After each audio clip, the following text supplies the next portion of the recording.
Hi అండి. ఎండు రొయ్యలు వంకాయ కూర ఎలా చేసుకోవాలో చూద్దాం. చాలా బాగుంటుందండి. ఎటువంటి మసాలా లేకుండా సింపుల్గా ఇలా చేయండి. మంచి రుచిగా ఉంటుందన్నమాట. ఈ కూర ఉడికేటప్పుడే వచ్చే కమ్మటి వాసనకి ఎప్పుడెప్పుడు తినేద్దామా అనిపిస్తుందన్నమాట. మరి ఈ కర్రీని ఎలా తయారు చేసుకోవాలో చూద్దాం. 1/2 కేజీ వంకాయలు తీసుకున్నానండి. సన్నగా ఉంటాయి కదా, పొడవుగా అవి.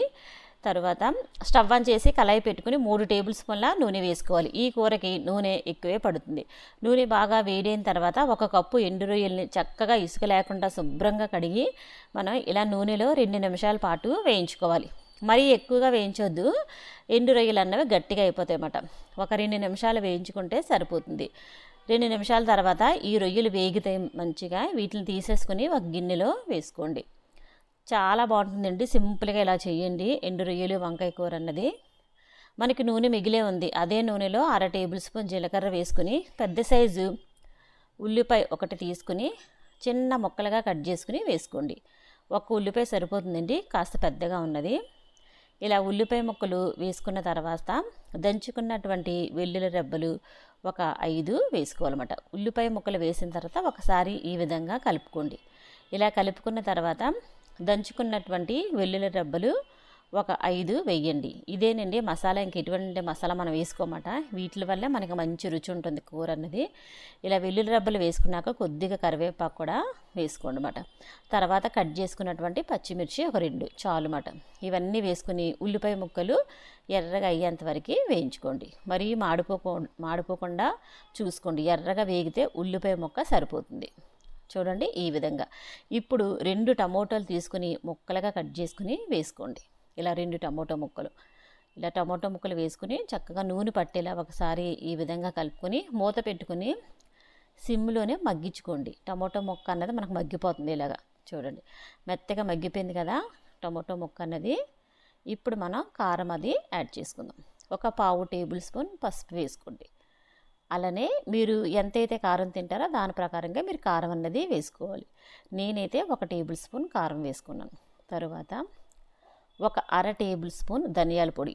ధనియాల పొడి అస్సలు ఎక్కువగా వేయొద్దండి, కొద్దిగా వేసుకోండి. ఒక 1/2 టేబుల్ స్పూన్ ధనియాల పొడి చాలు.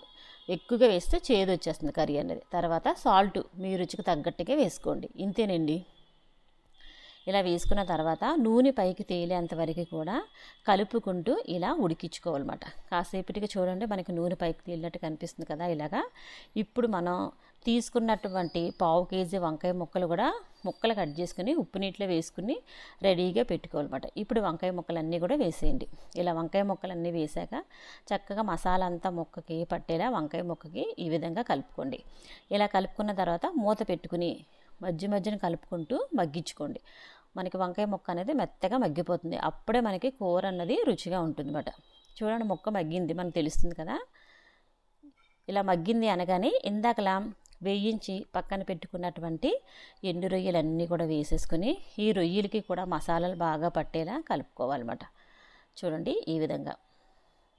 ఇలా కలుపుకున్న తర్వాత చిన్న సైజు నిమ్మకాయ అంత చింతపండుని తీసుకుని రసాన్ని వేసుకోవాలన్నమాట.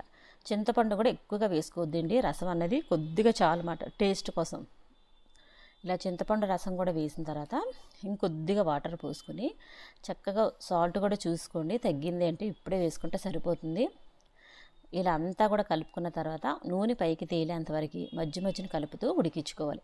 ఈ కూరలోని ఉప్పు అలానే కారం చక్కగా సరిపోతేనే రుచిగా ఉంటుందన్నమాట. కాసేపటికి చూడండి మనకి నూనె పైకి తేలింది కదా.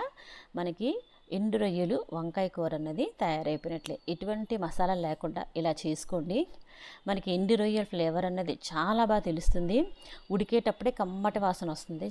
ఇప్పుడిప్పుడు తినేద్దాం అన్నట్టు ఉంటుంది అన్నమాట. అంత బాగుంటుంది మనం వండేటప్పుడే ఆ వాసనకి. తర్వాత చిన్నగా కట్ చేసుకున్నట్టు కొత్తిమీర వేసుకుని స్టవ్ ఆఫ్ చేసేసుకోవడమే. Thank you for watching.